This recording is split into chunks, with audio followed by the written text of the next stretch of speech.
Las sirenas no han dejado de sonar de esta manera en la capital de Ucrania. Tras un intenso bombardeo, las tropas rusas ya están cerca incluso del Parlamento en plena capital. La Unión Europea ha congelado los bienes personales también de Putin en Europa y el presidente ruso se ha mostrado en las últimas horas dispuesto a enviar una misión a Minsk, una misión para negociar con las autoridades tras la petición de diálogo formulada por Zelensky, el presidente de Ucrania.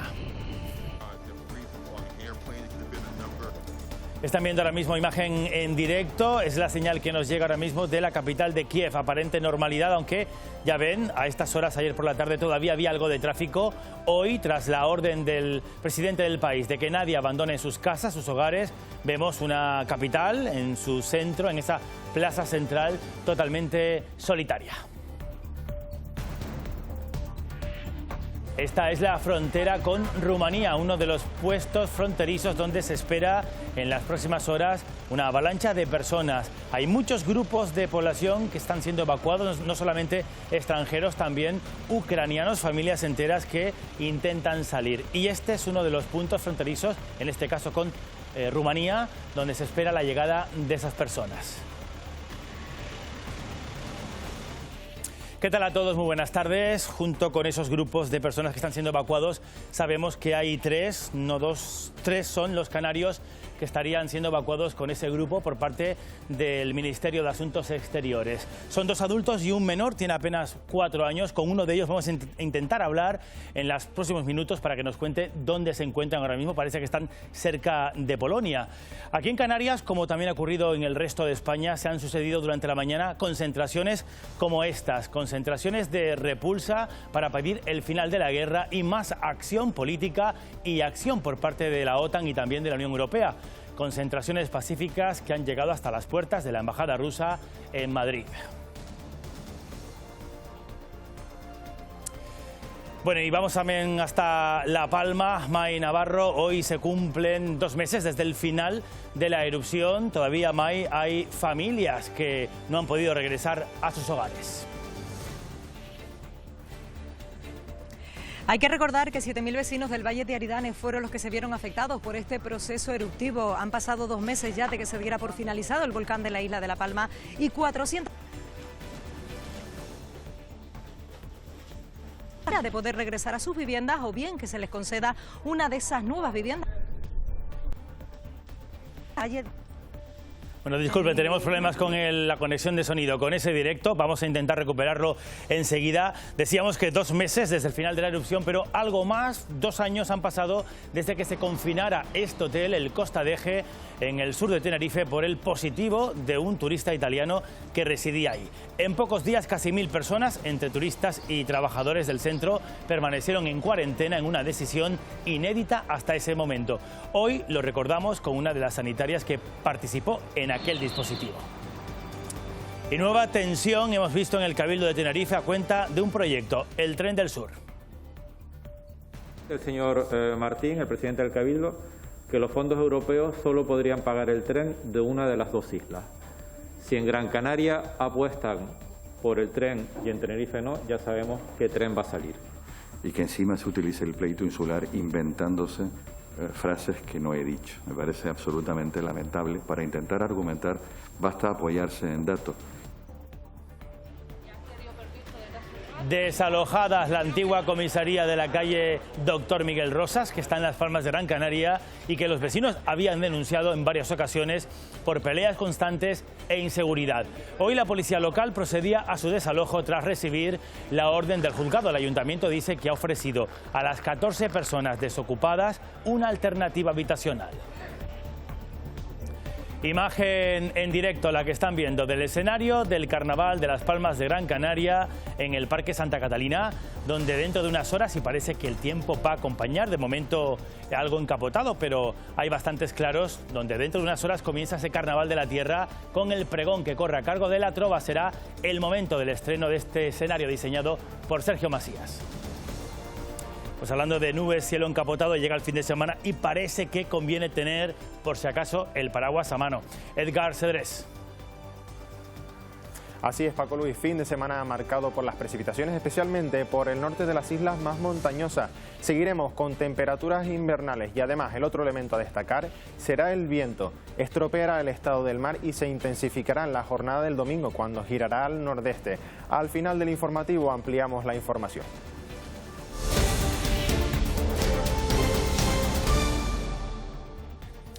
Imagen en directo de esta plaza de Kiev, la capital de Ucrania, donde apenas se divisa movimiento en las calles. El gobierno ucraniano había pedido a la población, primero, bien temprano por la mañana, que se armasen. Se ha distribuido, de hecho, armamento de distinto tipo a los civiles y que luego permanecieran, lo ha dicho al mediodía, en sus casas para salvaguardar su seguridad. Esta es la imagen que nos llega en directo también, pero de un punto fronterizo. Estamos en el borde con Rumanía, un país a donde se espera, como también está ocurriendo con Polonia, que lleguen importantes flujos de evacuados procedentes de Ucrania. Las tropas rusas han entrado en la capital, donde las autoridades han pedido a la población eso, que se resguarden en casa.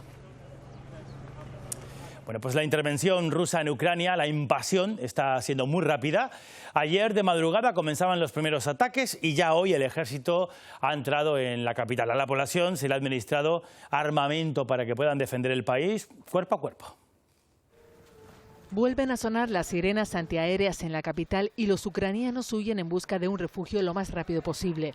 Incluso usan algunos búnkeres de la Segunda Guerra Mundial o estaciones de metro. Ha sido una dura noche con bombardeos incesantes contra civiles y edificios, destruyendo una de las ciudades más antiguas de Europa donde ya se establecen las tropas rusas. Salir de Kiev es complicado. Esta es la frontera con Hungría, donde miles de personas huyen de la guerra. El enemigo, así lo define Exteriores de Ucrania, estaría en el distrito de Obolon, cerca del Parlamento. Sin duda, una situación extrema a la que se llega tan solo en el segundo día de invasión rusa sobre la antigua República Soviética. Y es que el objetivo de Putin en la capital, advierte la inteligencia norteamericana, podría ser imponer su propia cúpula ucraniana formando un nuevo gobierno a su imagen y semejanza. No se descarta por las declaraciones que ha hecho hace unos minutos el primer ministro de Exteriores ruso. Se niega a reconocer al gobierno ucraniano como democrático. Rusia se ha hecho también con el control de Chernóbil, un punto estratégico, según las autoridades ucranianas lo confirmaban esta mañana. El primer ministro de Ucrania asegura que es una declaración de guerra en toda Europa. Según expertos en energía nuclear, la central nuclear de Chernóbil, inactiva desde el año 2000, cuando el accidente, no se podría utilizar como un arma de gran alcance. La antigua central nuclear de Chernóbil, situada a 15 kilómetros de Bielorrusia, aliado ruso, y a 70 kilómetros de la capital de Ucrania, ha sido ocupada por las tropas rusas. Así lo ha informado el presidente de Ucrania en sus redes sociales. El primer ministro ruso declaraba en rueda de prensa que las fuerzas de ocupación rusa están tratando de apoderarse de la central. Nuestros defensores, dice, están dando la vida para que no se repita la tragedia de 1986. Hace 35 años tuvo lugar el mayor accidente nuclear de la historia. En el momento del accidente se liberó, debido a la explosión, a la alta atmósfera una gran cantidad de partículas radioactivas. Contaminó toda la zona de alrededor de la central y se hicieron unas labores de desmantelamiento de la central y de recubrimiento del edificio del reactor con un sarcófago para prevenir de la emisión del material radiactivo que aún continúa dentro de la central accidentada. Y esa es la situación actual. El primer ministro de Ucrania habla de declaración de guerra a toda Europa. Según expertos en energía nuclear, Chernóbil no se podría utilizar como un arma de gran alcance. Y hubiera un accidente que dejara liberar o una intervención militar que dejara liberar la energía, la radiación que hay ahora contenida, tendríamos una contaminación puramente local. Por eso sostiene que se trata de una estrategia publicitaria. La central dejó de funcionar en el año 2000. Ponerla en funcionamiento es poco eficiente. Tecnológicamente ha quedado obsoleta. Pues el presidente Zelensky de Ucrania ha solicitado la intervención de la OTAN y ha rebajado el tono de sus mensajes a Moscú, que han pasado desde temprano por la mañana de defender cuerpo a cuerpo el país hasta el intento de evitar un baño de sangre, llamando al diálogo ya a mediodía con Rusia. Moscú ha mostrado disposición para dialogar. Це не просто вторгнення Росії в Україну, це початок війни проти Європи. Выходите на площади и требуйте окончания войны. Это наше право, это ваше право. Хочу еще раз обратиться к президенту Российской Федерации. По всей территории Украины идут бои. Давайте садиться за стол переговоров, чтобы остановить гибель людей. Decíamos que Putin se mostraba dispuesto a negociar. Lo ha dicho en una conversación telefónica con el presidente chino antes de que ordenara este lunes el envío de tropas. Ha habido varios intentos para pacificar el conflicto. Uno de esos esfuerzos fue llevado a cabo por Francia, que desempolvó un estancado acuerdo de paz, el llamado Protocolo de Minsk de 2014. Eva Trujillo, nuestra compañera, nos va a dar las claves. La primera invasión a Ucrania se resolvió con los acuerdos de Minsk, ahora rotos.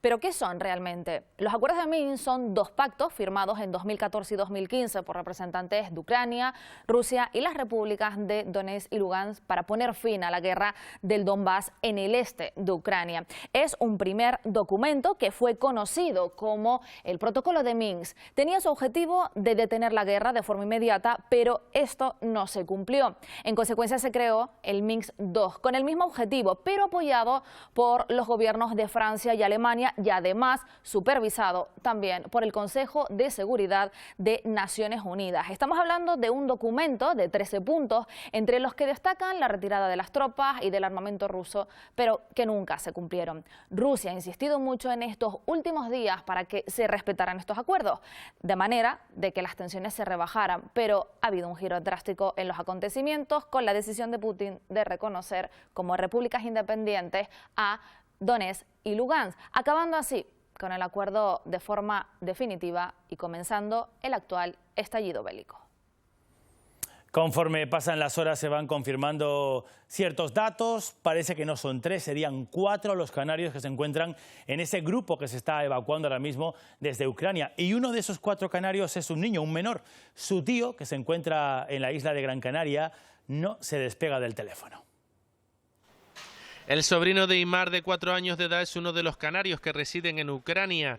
Tras un primer día de angustia por el inicio de la guerra, las noticias han mejorado en Kharkov, el pueblo en el que reside. Llevan toda la noche sin oír bombas. Esta mañana recibimos un vídeo de mis sobrinos jugando. Imar y su familia esperan repatriar pronto al pequeño. Nosotros dimos todos los datos de mi hermano, de mi cuñada, el pasaporte de mi sobrino. Lo ideal era quedarse en casa y que esperase a que los GEOs de la Policía Nacional fuesen a buscarlo. Tímidamente, pero esta mañana algunas personas protestaban a las puertas de la Embajada de Rusia en Las Palmas de Gran Canaria. Esta ciudadana rusa asegura que lo que pasa en Ucrania atenta contra los derechos humanos y cree que hay que demostrar también desde Canarias que el mundo no quiere la guerra. Este joven polaco asegura que la guerra en Ucrania es un problema de todos los países. Y hoy resulta que los aviones están bombardeando todo, no solo algo estratégico. Es lo que dicen en propaganda de Rusia, que solo estamos protegiendo, estamos bombardeando a los militares, pero no les importa, muere gente. Ilona es ucraniana residente en Gran Canaria, pide ayuda a la comunidad internacional. Un apoyo diciendo que estamos preocupados, eso no ayuda a nadie. Ucrania necesita armas, protecciones, por lo menos ahora necesitamos que proteger nuestro cielo. Los más de 112.000 ucranianos que viven en España siguen las últimas noticias con mucha preocupación. Son muy críticos con la decisión del presidente ruso y piden a Occidente que no abandonen a su país. A lo largo de gran parte de la geografía española se han repetido concentraciones como esta de protestas rechazando esa guerra. Caso de Andalucía, Valencia, también hemos visto concentraciones en Madrid. Como esta otra en las puertas del Cabildo de Gran Canaria para expresar el apoyo a Ucrania y condenar los actos que ha llevado a cabo de manera unilateral Rusia. Los miembros de la Corporación Insular en Gran Canaria han interrumpido el pleno para hacer una declaración institucional y también secundar este minuto de silencio. Es un motivo más y autogobierno de los pueblos y pone en peligro los derechos sociales y el... Y a esta hora de la tarde pasan 44 minutos de las 2 aquí en Canarias, pero en Bruselas los líderes de la OTAN se reúnen, lo hacen telemáticamente, videoconferencia, para decidir los próximos pasos que va a dar la alianza tras este ataque militar. La reunión se produce horas después de que el secretario general de la alianza haya confirmado que la OTAN no va a intervenir al no ser Ucrania un Estado miembro. La alianza ha activado sus planes de defensa para reforzarse en el este de Europa ante la amenaza rusa de Ucrania, pero ha dejado claro que no se plantea de momento enviar tropas directamente a ese país. Es uno de los aviones de combate F-35 de Estados Unidos que han llegado este viernes a la base aérea de Rumanía como parte de los refuerzos que está enviando la OTAN al este de Europa ante la invasión rusa en Ucrania.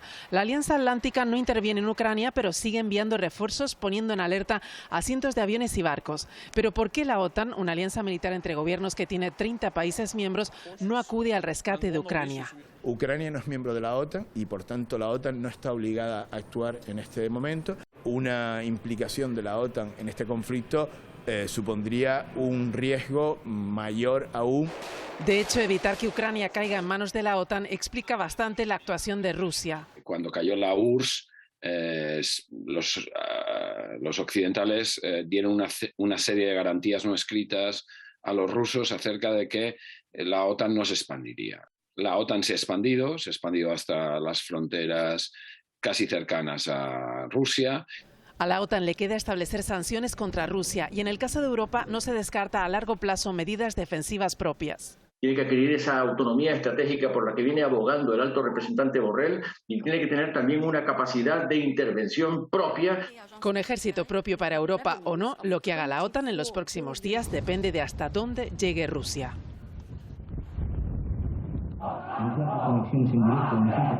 Y hay que dejar perfectamente claro que el ingreso de España en la OTAN no añade, a mi juicio, nada a la seguridad nacional. Esta era la opinión inicial que manejaba Felipe González en relación a la permanencia de España en la OTAN. Luego cambió de criterio, lo que no dejó pocas fracturas en el PSOE. El país decidió seguir en la alianza, pero en Canarias hubo noticia. Fue una de las 4 comunidades autónomas que dijo no en aquel referéndum junto al País Vasco, a Navarra y a Cataluña. Voto similar a 1.700 kilómetros de distancia y hasta con festejos. Muchos estamos descorchando botellas de cava y mojándole de arriba, vamos, como si fuera un partido de fútbol o una cosa de esas, ¿no? En las islas había un fuerte movimiento antimilitarista. Se movilizó la izquierda, crecieron los objetores de conciencia y la apuesta por la neutralidad. El no fue rotundo en Gran Canaria, Lanzarote, Fuerteventura y El Hierro, con diferencia. El sí triunfó en Tenerife, La Palma y La Gomera. Mostraron su vocación pacifista y pacífica. Se produjo un gran trauma en el PSOE por el debate que se suscitó hasta tal extremo que muchos militantes del PSOE abandonaron el partido. Él fue uno de los 2 concejales del PSOE en Las Palmas de Gran Canaria contrarios a seguir en la OTAN. Una lucha que abanderaron Felo Monzón y Gabriel García, entre otros. Un sentimiento que ha seguido vivo. En Canarias seguimos diciendo no a la OTAN, porque la OTAN tiene a Canarias como un paraíso donde desplegar todas sus infraestructuras, donde ensayar las guerras que se desarrollan en otros lugares. Los partidarios del sí defendieron la tesis de que así se daba más seguridad al archipiélago. Sea como fuere, España y Canarias siguen hoy día en la OTAN. La Unión Europea y la OTAN militarmente no están ni se plantean intervenir en el conflicto. Lo están haciendo buscando otras vías. Los 27 jefes de Estado y de Gobierno de la Unión han creado el mayor paquete de sanciones de toda la historia de la Unión Europea para castigar a la economía rusa. Y lo hacen en una cumbre extraordinaria de urgencia en Bruselas, un documento de 11 puntos que salía anoche de esa extensa reunión y que incluye el embargo de todos los bienes personales, incluidos de Putin, en Europa. Medidas sin precedentes. El 70% del sistema bancario está bloqueado. También el acceso al mercado de capitales. La política de visados a empresarios y políticos rusos también está cancelado. El presidente Joe Biden ha asegurado que atrofiará la capacidad de hacer negocios para frenar la economía rusa. La presidenta de la Comisión Europea asegura que estas medidas tienen un grave impacto. El ministro de Finanzas francés afirma que el objetivo es poner de rodillas a la economía rusa. Y desde Alemania aseguran que el bloqueo de los bancos ya es total. Sanciones que el presidente de España asegura están a la altura del drama. Un paquete de sanciones masivas que junto con el G7 y junto con otras economías lo que vamos a hacer es infligir un daño económico muy importante. Mientras, desde Ucrania, Su ministro de Relaciones Exteriores pide las máximas sanciones posibles. Medidas que se modificarán según evolucionen los acontecimientos en Ucrania. Sobre la mesa de debate, la que podría ser el arma financiera más letal con que cuentan los países de Occidente, expulsar a Rusia del sistema SWIFT. Es una sociedad belga que básicamente el sistema bancario lo utiliza para poder realizar las operaciones a nivel internacional. De tal forma que si ese sistema se interrumpe, se interrumpirían los cobros y pagos que se realicen por ese país o hacia ese país. Unas 12.000 instituciones de más de 200 países están conectadas por este sistema. Cada día se intercambian unos 32 millones de mensajes de media. La economía rusa se resentiría de forma inmediata.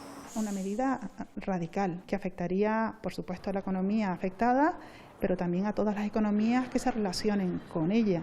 No se afectaría solamente al entramado empresarial, sino también estamos hablando de que afectaría a las personas de a pie. Solo existe un antecedente de bloqueo en el sistema SWIFT y se hizo con Irán. Los bancos con intereses en Rusia no terminan de ver esta medida que supone un varapalo en la cotización de sus acciones. No solamente los bancos están preocupados porque se endurezcan las sanciones a Rusia, estas medidas tendrían también repercusión en distintos sectores económicos en el resto del mundo. Los principales puertos canarios y algunas empresas asentadas en estas instalaciones podrían verse, por ejemplo, afectadas. Las exportaciones e importaciones con Rusia y Ucrania no son tan importantes en este puerto de La Luz y de Las Palmas. No suman más allá del 0,05% de la actividad de mercancías del puerto. Sin embargo, las sanciones a Rusia sí podrían afectar a un sector con una importante actividad en este puerto. Sobre todo a las operaciones de flotas pesqueras con bandera rusa o con intereses rusos que tienen el puerto de Las Palmas como su puerto base de operaciones y sobre todo mantenimiento de la flota y reparación. Vamos a estar atentos a ver en qué se traducen ese tipo de sanciones que inicialmente parece que son de carácter financiero, no todavía comerciales o operativas. Las sanciones implican que los ciudadanos de la Unión Europea no podrán hacer determinadas transacciones, ni determinadas importaciones, ni determinados negocios, ni inversiones en sectores en Rusia o con empresas rusas que sean designadas por las autoridades europeas. En este sector, el de la reparación naval, la flota rusa supone un volumen importante del negocio, aunque este país no es ni el único ni el principal cliente. Otro sector, el turístico, el de Canarias, mira también con preocupación los problemas de conectividad que pueda acarrear las restricciones y posibles sanciones de movilidad a Rusia. Un mercado minoritario, pero de alto gasto, con un 65% más de la media. El espacio aéreo europeo se achica cada vez más por el conflicto. La zona esta que veis en rojo es la zona que ha quedado excluida, cerrada al tráfico aéreo. Ayer el cinturón adicional que poníamos de seguridad era de 100 millas, hoy ya es de 200 millas. Se cerró el cielo de Moldavia y se prevé en otras zonas limítrofes canceladas por la salida de refugiados. Los países bálticos ya manejan planes de contingencia por si pudiera extenderse. La afectación a España es casi nula, pero el sector turístico canario mira preocupado la situación. Encuentra una zona de Europa limítrofe con muchos países emisores importantes para Canarias, por las consideraciones directas que pueda tener sobre el tema de la conectividad aérea, con la dificultad que van a encontrar muchos clientes para poder desplazarse. Todo este tipo de incidentes pues pueden mermar bastante la recuperación turística de nuestras islas. Todas las reservas que pudieran haber de aquí a verano y de aquí a final de año están en veremos hasta que sepamos qué es lo que va a ocurrir. En el horizonte también la posibilidad de sanciones futuras de movilidad para ciudadanos rusos. El turismo ruso es minoritario con respecto a otros mercados, con apenas 75.000 visitantes en 2019. Eso sí, de un alto gasto, un 65% más que la media. Además de prolongarse la situación, el aumento del precio del crudo podría encarecer el de los billetes, y no solo desde los mercados de Ucrania o Rusia.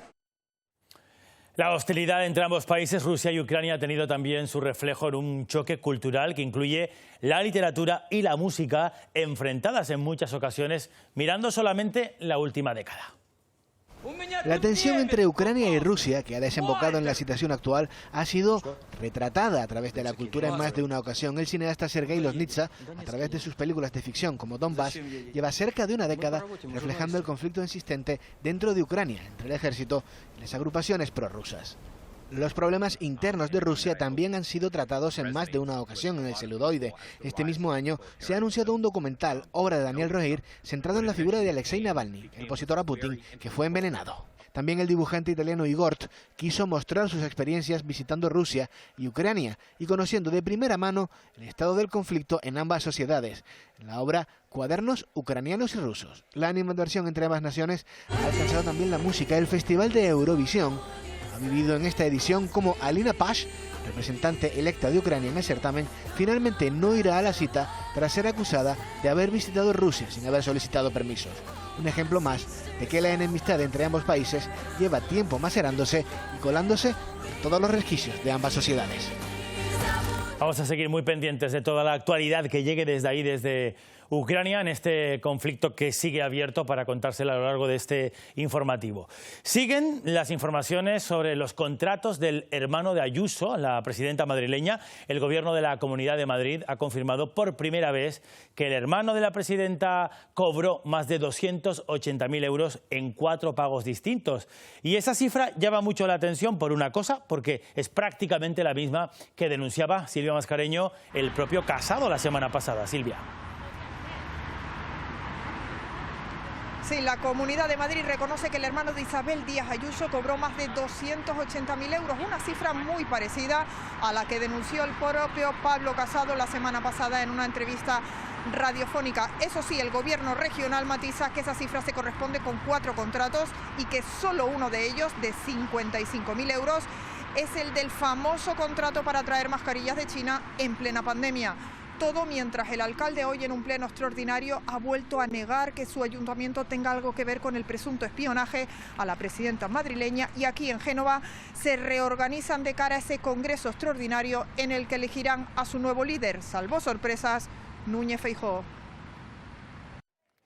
La Comunidad de Madrid reconoce que el hermano de Ayuso cobró más de 280.000 euros de la empresa Private Sportive, justo la misma cantidad que denunció Pablo Casado la semana pasada. Bueno, la información es que la comisión es de 286.000 euros, lo cual es un importe suficientemente relevante como para que alguien pudiera pensar que ha habido un tráfico de influencias. El Gobierno regional matiza que solo 55.000 euros se corresponden a contratos públicos vinculados con el Ejecutivo y que el resto no tienen nada que ver con la Administración autonómica. Ese desmentido coincide con un pleno extraordinario en el que el alcalde de Madrid niega que el ayuntamiento esté tras el presunto espionaje a la presidenta madrileña. No se ha producido ningún tipo de encargo ni ha habido dinero público de por medio para llegar a la finalidad que en su caso se pretendía, presuntamente, que era de obtener información sobre la presidenta de la Comunidad de Madrid o sobre alguno de sus parientes. El martes el Partido Popular reúne a su Junta Directiva Nacional para cerrar los detalles de un congreso extraordinario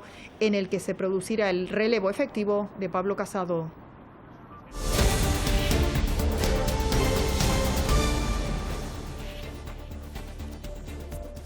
Bueno, vamos hasta La Palma porque durante la erupción volcánica el mirador de Tajuya, lo recordarán, se convirtió en un punto neurálgico para turistas y también para muchos vecinos, también para los medios de comunicación. Y tras 2 meses del fin de la erupción, May Navarro, la realidad, May, lo que cambian las cosas es muy distinta. Completamente distinta es la imagen que muestra esta plaza de Tajuya, renombrada también como Mirador de Tajuya, prácticamente vacía, así se encuentra, y es que este fue ese punto tan deseado por los medios de comunicación y por los turistas y también por los propios palmeros. Y es que desde aquí, Paco Luis, pudimos ver a lo largo de esos 3 meses cómo crecía el volcán, también cómo nacían esas diferentes bocas y, por desgracia, también podíamos comprobar en primera línea los desastres que causaban la lava por su paso.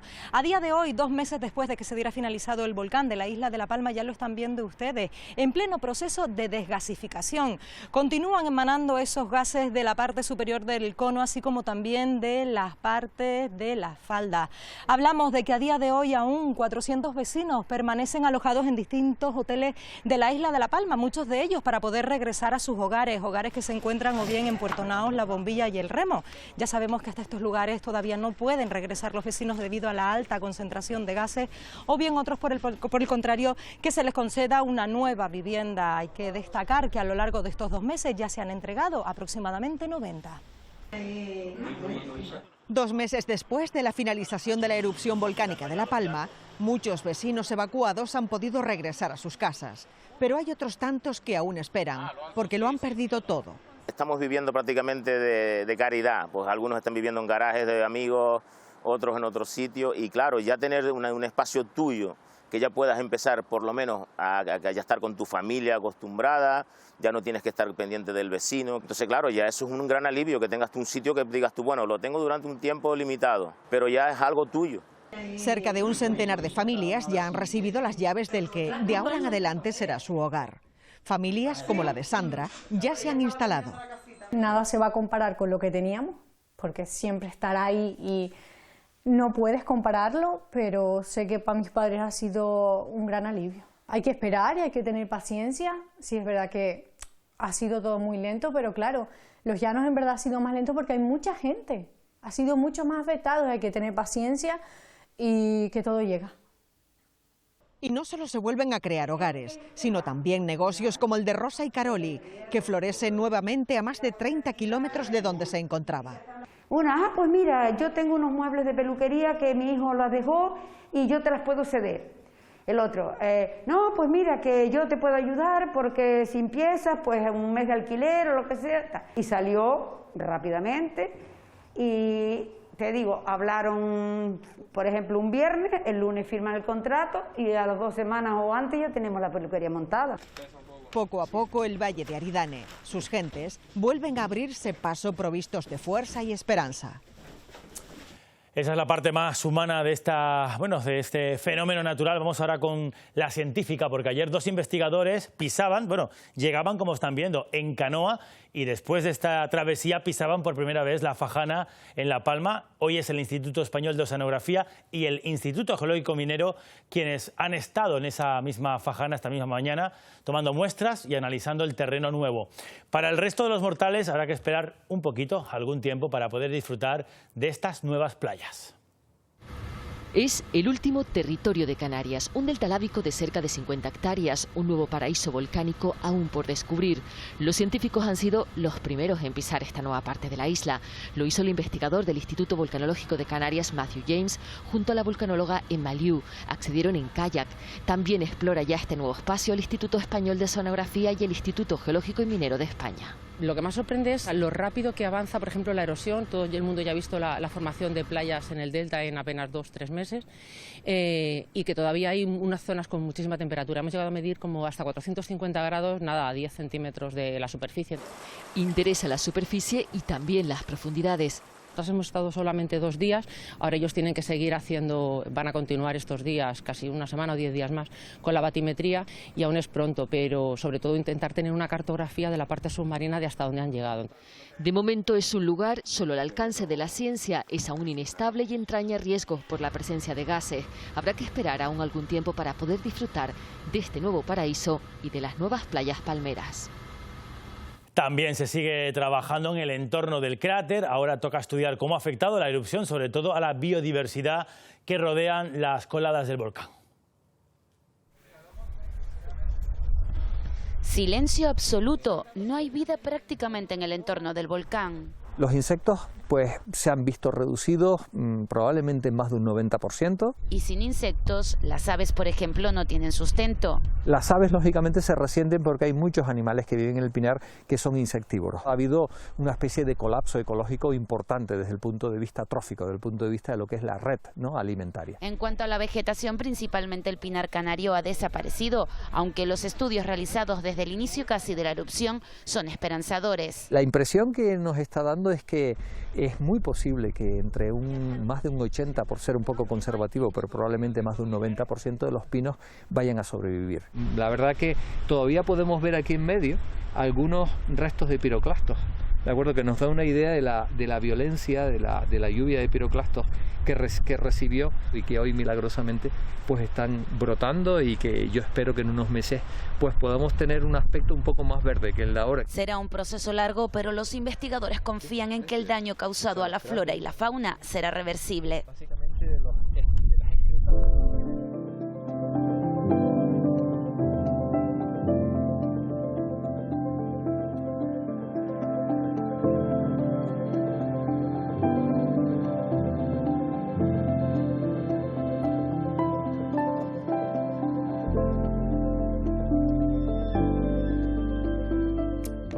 Eso es, se cumplen esos 2 años de ese confinamiento del primer hotel en España por un caso de COVID.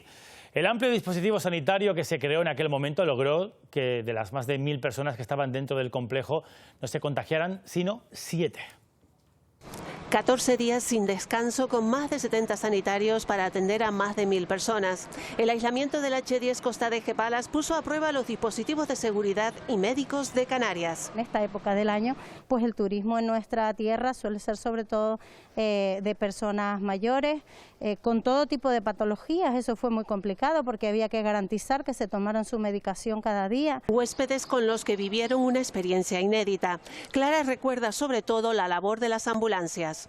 Este equipo tenía en paralelo en los propios hospitales también pues personal que tuvo que asumir el gran reto de hacer muchísimas determinaciones de PCR. Momentos en los que brota el espíritu humanitario. El hotel pues sacó lo mejor de todos nosotros y como se ha dicho tantas veces, fuimos una gran familia. Y del que quedan también algunas anécdotas. Ellos no podían decir que estaban trabajando en el hotel porque corrían el riesgo de que sus vecinos, incluso sus familiares, los rechazaran. 2 años después la situación es muy diferente. Aunque seguimos en pandemia, poco a poco se ha reactivado la economía en esta zona de la isla que depende sobre todo del turismo. Esta última temporada, estas 2 semanas, sí, muy bien, muy bien. El hotel me dijeron que está al 90%. Miran al futuro con optimismo, pero no olvidan aquel febrero de 2020, en el que el coronavirus puso a Canarias en el centro mediático del mundo. Se acaban de publicar los datos de la pandemia, son 1.871 nuevos positivos, 1.871, y hay que lamentar la muerte de 3 personas. De hecho, hoy el consejero de Sanidad ha recordado que la pandemia no se ha acabado, sigue con nosotros, aunque la próxima semana podría haber cambio en el sistema de niveles, también de restricciones aquí en Canarias. Dice el consejero Blas Trujillo que se está estudiando si se pueden reducir o no los días de aislamiento a partir también de la próxima semana, aunque lo que no se sabe es si ese recorte será de 3 o 5 días. Se barajan opciones incluso por perfiles de personas, entonces segmentos de población en función de lo que se detecte, se vea, ¿no? Incluir un cambio en el tratamiento de los casos estrechos.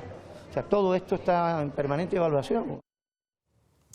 Vamos con más cosas porque en Lanzarote ya se ha cerrado lo que muchos colectivos denominaban la nave de la vergüenza, espacio en el que se acogía a los migrantes recién llegados a la isla. Una decisión que coincide con el anuncio de la puesta en marcha del CATE la próxima semana. Imágenes como esta de migrantes hacinados en una nave cuestionaban el trato que se ofrecía a los recién llegados en patera. Es un recurso que no reúne las condiciones. El Ministerio del Interior contempla que en el plazo de una semana el CATE, situado en Arrecife, ya pueda entrar en funcionamiento. Dar solución a una situación que de forma muy sobrevenida y de forma totalmente inusual y de emergencia hemos tenido que tomar.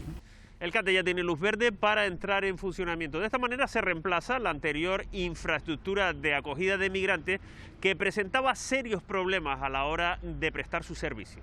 El nuevo espacio servirá de manera temporal para acoger a los migrantes en sus primeras 72 horas de estancia en la isla.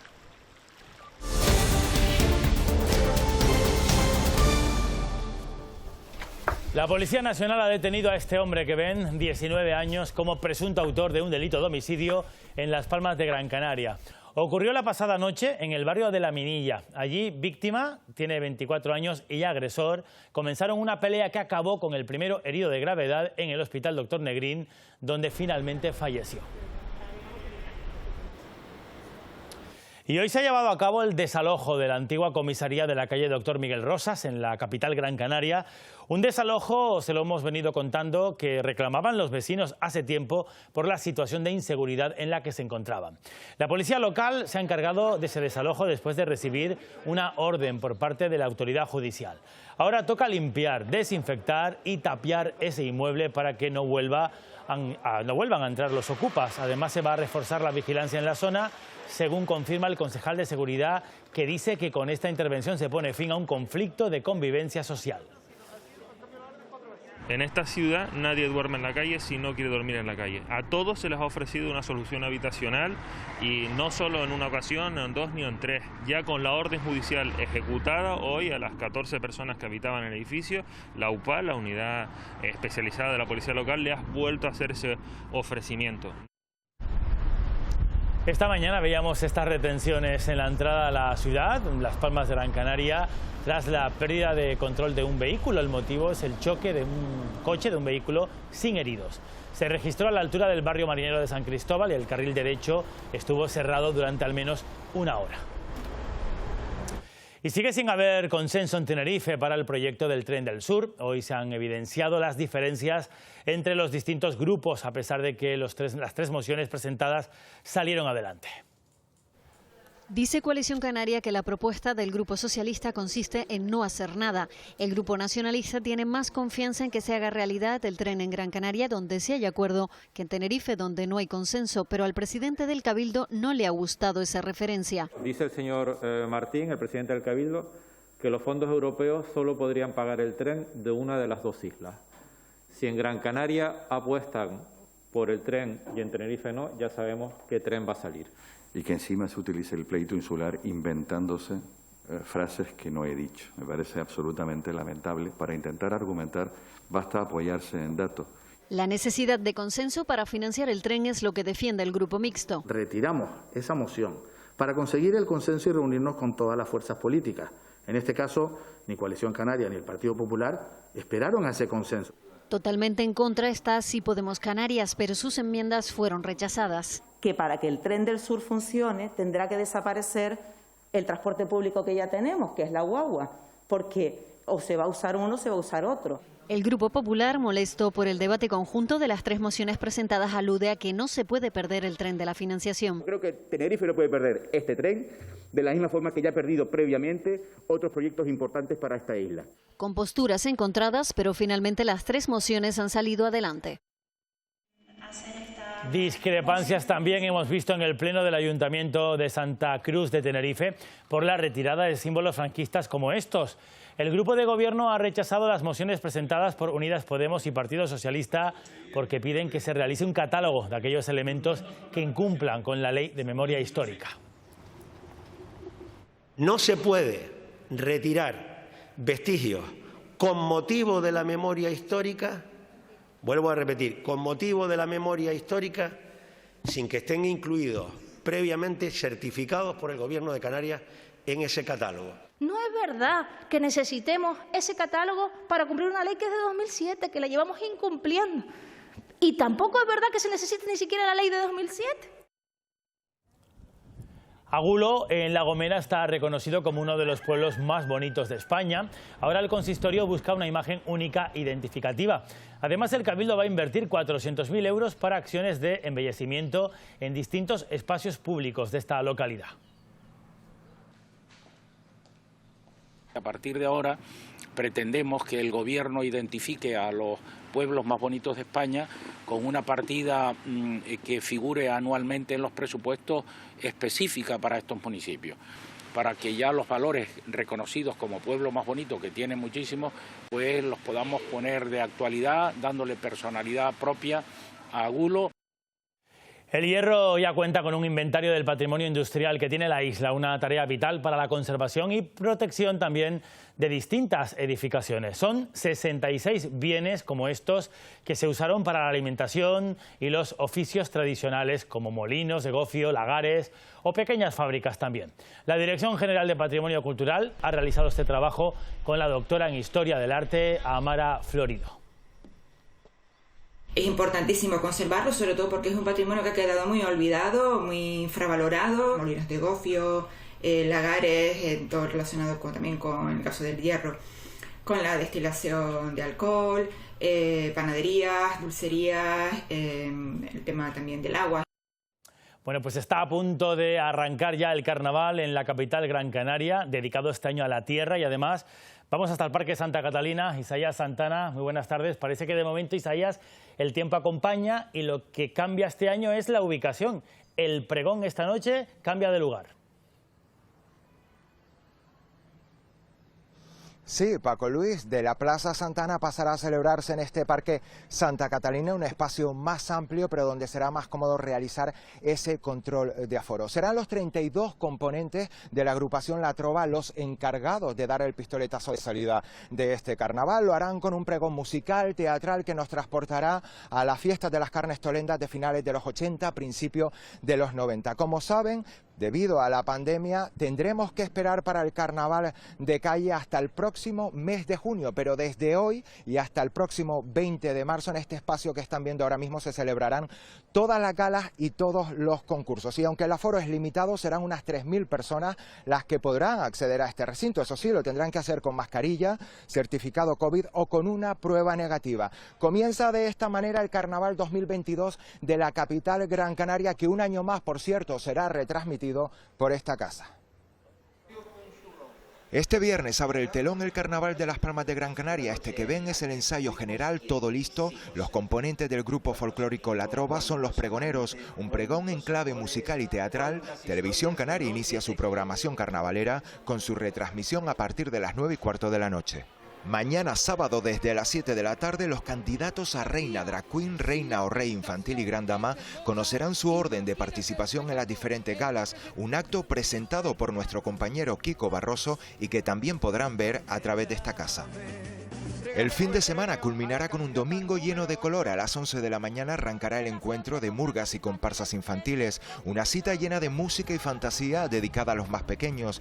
Y por la noche después del Telenoticias 2 se retransmitirá la gala Gran Dama, que estará conducida por Roberto Campos y Rebeca Paniagua. Y más carnaval este lunes. David Perdomo y Yara de León presentarán el concurso de maquillaje corporal. Será a las 9:15 de la noche.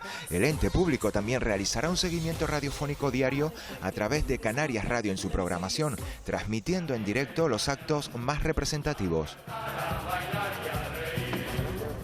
Pues las murgas de Fuerteventura también vuelven a enfundarse sus disfraces después de 2 años de parón. Lo harán para subirse a los escenarios, pero también para recorrer todos los municipios de la isla y hacer llegar a los turistas el espíritu del carnaval, también al resto de majoreros. Se trata de una iniciativa del Patronato de Turismo que confía que esta fórmula sirva para fidelizar a los visitantes.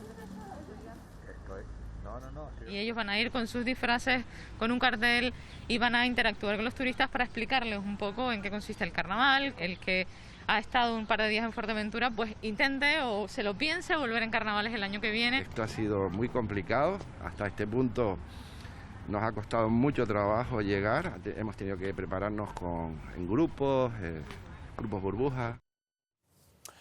En los deportes, el lunes a estas horas esperamos, vamos a cruzar los dedos. Armando Vallejo, muy buenas tardes. Estar hablando de otra Copa para Canarias. Sí, la Copa del Rey de voleibol. Hoy se está jugando ya, está en juego en Gran Canaria esa Copa. Juega por la tarde el Guaguas frente al Palma, intentará revalidar el título conseguido la temporada pasada. En fútbol, mañana juegan Tenerife y Las Palmas. Escuchamos al técnico amarillo García Pimienta. Dice que el estilo no se toca y da las claves para corregir los errores graves en defensa y en ataque de los amarillos. A ver si da resultado mañana. Y el Tenerife, que está viajando ya porque entrenó hoy en Madrid y viaja hacia Miranda de Ebro para enfrentarse mañana al Mirandés en busca de la tercera victoria consecutiva y también acechando esa plaza de ascenso directo este fin de semana. Pues Armando, muchas gracias. En fin de semana completo. Enseguida vamos con toda la crónica deportiva. Nos vamos a despedir de ustedes viendo la señal que nos llega en este momento desde Ucrania. Y tienen Kiev, donde ya empieza a oscurecer y donde apenas hay movimiento en las calles. Ha habido un llamamiento para sentarse a negociar por parte del presidente ucraniano, al que Moscú parece que ha accedido. Estaremos muy pendientes de la actualidad que llegue también en ese punto fronterizo. Hay varios, con Polonia uno y este que ven con Rumanía, donde se espera que lleguen los primeros evacuados en las próximas horas. Tengan todos muy buen fin de semana y sigan informados con nosotros. Adiós, buenas tardes.